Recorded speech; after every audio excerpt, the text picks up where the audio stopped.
সারা কলকাতা, সারা বাংলা, সারা দেশ, এমনকি পৃথিবীর বিভিন্ন প্রান্তে আরজি করের নির্যাতনের বিরুদ্ধে মানুষ পথে নামছে। দল মত নির্বিশেষে সাধারণ মানুষের একটাই দাবি, উই ওয়ান্ট জাস্টিস।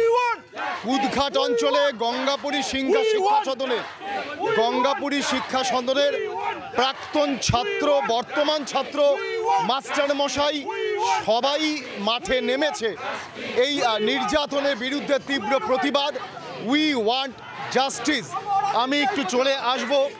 আচ্ছা, আপনার নামটা একটু জিজ্ঞাসা করব। আমার নাম নিখিল চন্দ্র দে। আপনি গঙ্গাপুরী শিক্ষা সদনের প্রাক্তন ছাত্র, প্রথম ছাত্র আর টিচার। আচ্ছা, এখন সবাই সর্বস্তরের মানুষ মাঠে নেমেছে। হ্যাঁ, এটা যেরকম একদিকে ঠিক, আবার আরেকটা দিক আমরা দেখছি বিভিন্ন জায়গা থেকে একটা হুমকি কিন্তু আসছে রাজনৈতিকভাবে। তা আপনারা এই হুমকির বিরুদ্ধে দাঁড়িয়েও পথে নামছেন, আপনাদের চিন্তা ভাবনাটা আসলে কি চান? আমরা এই যে রাজ্যে নক্কারজনক ঘটনা ঘটেছে, যে ঘটনা সারা দেশ বিদেশ সমস্ত নিন্দিত হয়েছে, এর বিরুদ্ধে আমাদের জনজাগরণ হয়েছে। আচ্ছা, সিবিআই তদন্ত তো শুরু হয়েছে। সিবিআই তদন্ত শুরু হলে চলবে না, এর শেষ করতে হবে। শুরু হলে হবে না, শেষ করতে হবে এবং সঠিক বিচার, সঠিক অপরাধীদের ধরে অপরাধীদের নামে।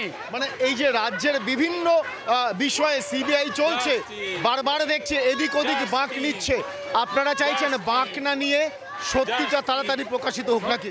সত্য তাড়াতাড়ি প্রকাশিত হোক, সঠিক অপরাধী ধরা পড়ুক, বিচারের নামে কোনো প্রহসন যেন না হয়, সেটা সরকারের পক্ষ থেকে হোক, হাসপাতালের পক্ষ থেকে হোক। আমরা এটা চাইছি। আমরা চাইছি যে সারা দেশে, সারা রাজ্যে, আমাদের সারা কলকাতায় নারী সুরক্ষা যেন একদম ঠিক থাকে।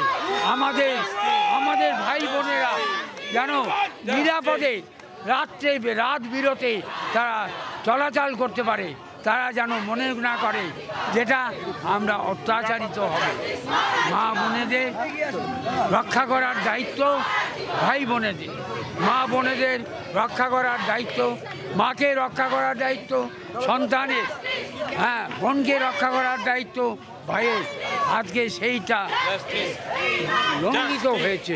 গঙ্গাপুরী শিক্ষা সদন, তার প্রাক্তনীরা, একেবারে প্রথম যিনি ছাত্র, আপনার নামটা?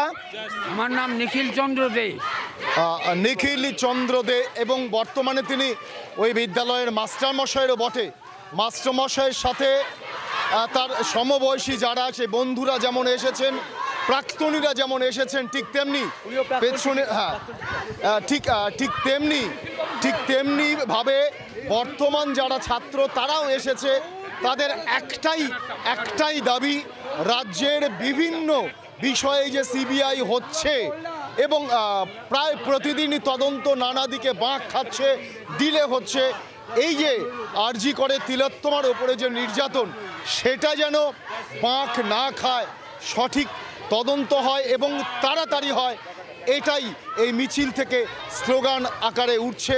ক্যামেরায় বিশালের সাথে শঙ্কর সাহা, ডিবি নিউজ, কলকাতা।